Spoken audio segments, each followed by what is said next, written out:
in Los Angeles, California.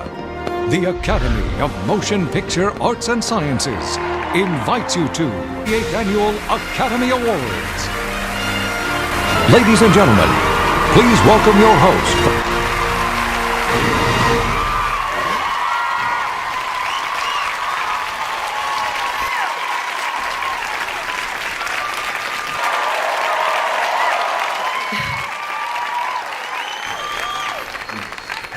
Good evening, Hollywood, and welcome to the 96th edition of the Oscars. I'm here to make tonight more unforgettable than a flight on Jeffrey Epstein's private jet.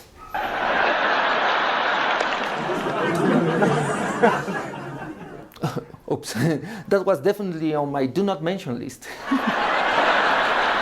For those of you checking your programs and wondering, where's Jimmy Kimmel tonight? Let me say he's unexpectedly detained.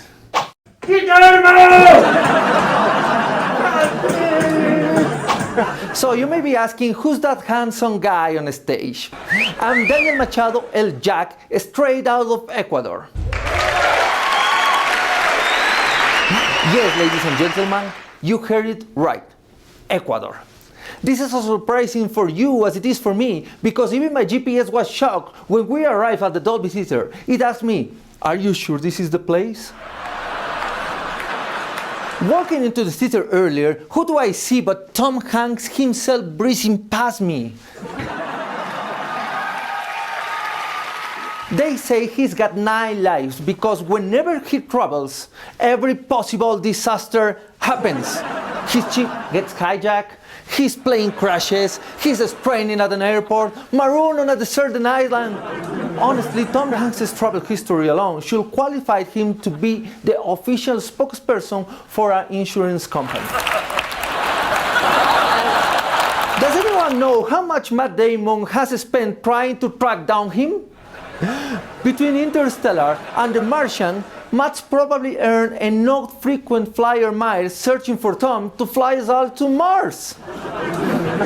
I'm beginning to think the real reason he traveled so much isn't to rescue Tom Hanks, but to make sure there is not a single movie in the universe he hasn't made a cameo in. The only thing missing tonight is for Matt Damon to walk through that door as a surprise part of my monologue and slap me.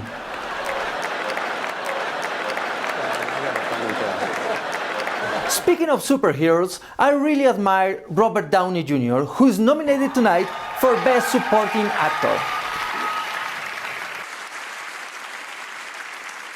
What I admire about Robert is how he handles his fame.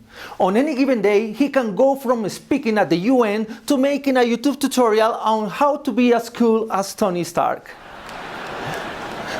Who else is thrilled that the actors' strike has finally ended? It was so long and intense, I thought it was the plot of Scorsese's next movie. If you look closely, it's basically the same plot as Killers of the Flower Moon. Both are tales of resilience in the face of adversity, communities demanding justice against seemingly unbeatable powers. Actors were asking for better deals, and the studios found out that the only roles AI is stealing are extra number 5 in crowded scenes. And even then, rumors are they are demanding battery surcharges. For now.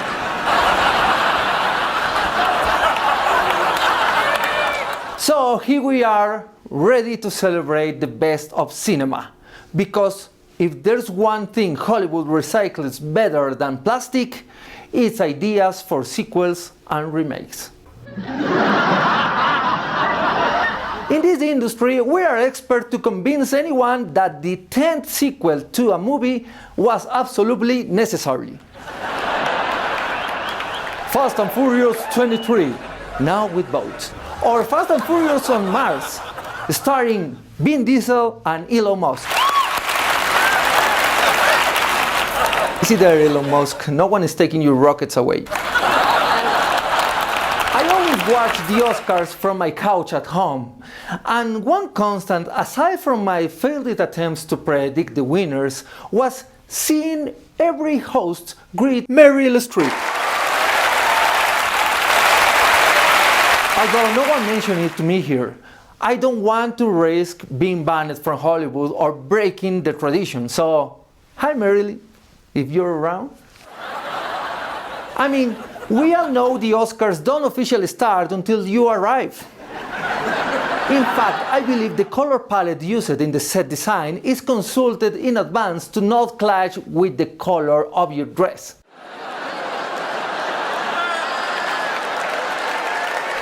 Meryl Streep is basically the Pokemon master of the Oscars. She has so many awards under her belt that she probably doesn't know where to put them anymore. Rumor has it that when she runs out of space at home, she just acts as if she needs more, and by magic, more space appears.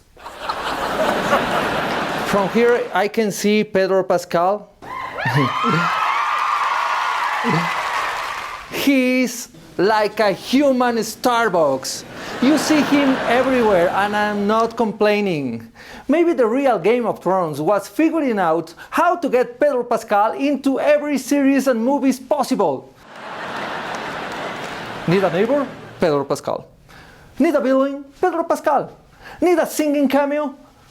Come on, Pedro. Are you trying to take the jobs away from Matt Damon?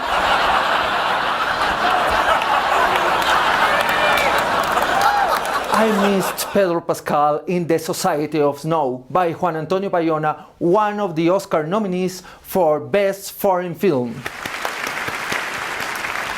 A story that went from tragedy to memes. If this movie wins the Oscar, the people of Uruguay will embroider one more star on their football jersey. And speaking of talent that have lit up the big screen this year, let's recognize some of our most outstanding nominees. Here we have Cillian Murphy nominated for Oppenheimer.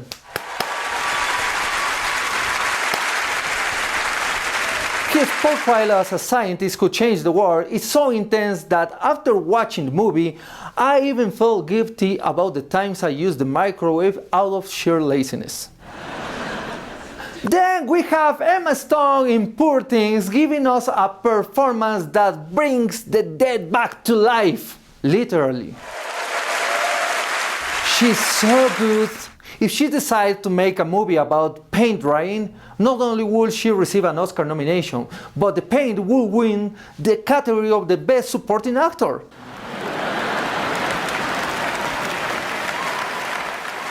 Here's Lily Gladstone, a Golden Globe winner for Best Actress. She's such a good actress that when she said in her acceptance speech, "I didn't expect to win," we all believe her.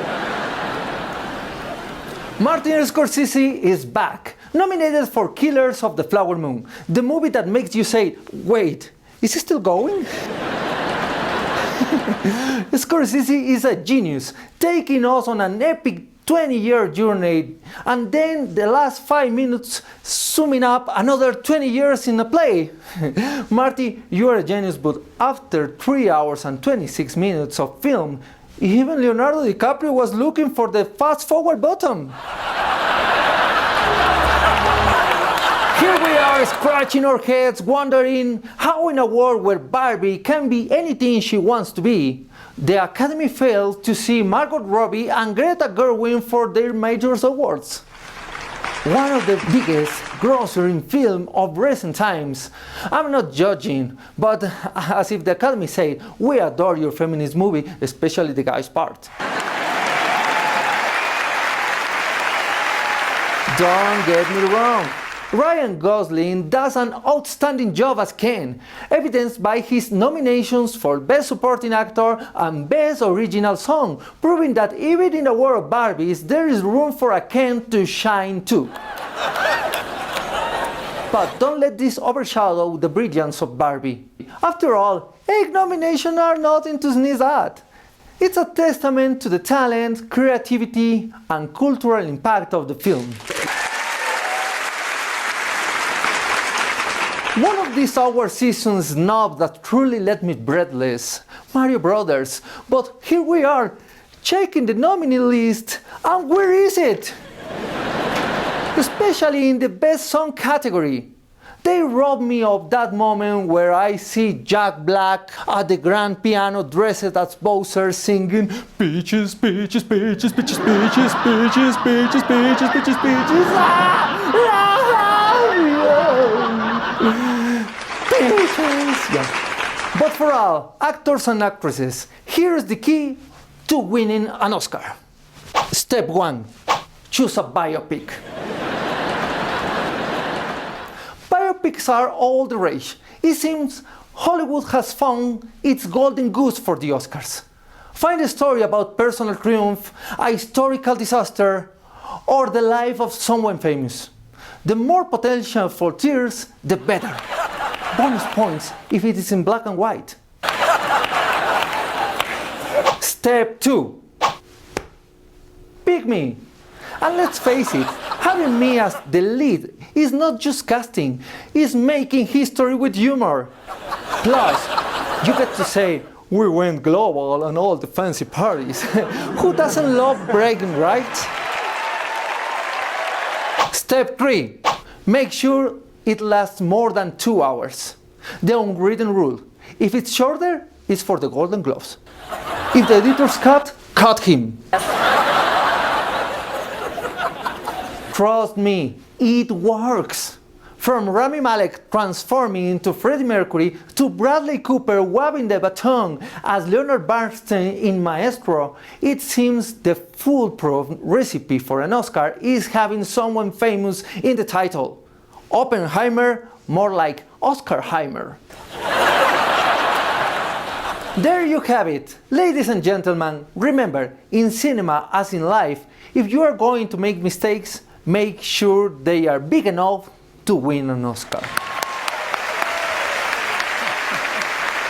So, as we celebrate an incredible year for cinema, let's remember that true victories don't always come in the form of a golden statue, but in how the stories we tell change the world. Congratulations to everyone tireless working in this industry, from those in front of the cameras to those we never see.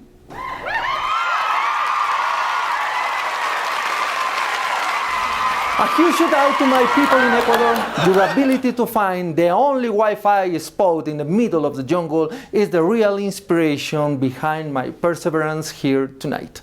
And yes, even though we don't have Mario Brothers nominated today, let's remember that in the world of cinema, we can all be a bit Mario, jumping towards our own stars. Or in my case, towards a golden statue.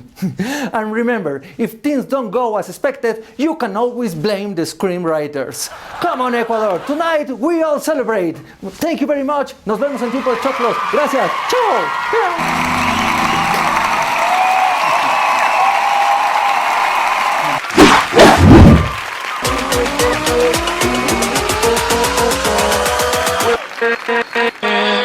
With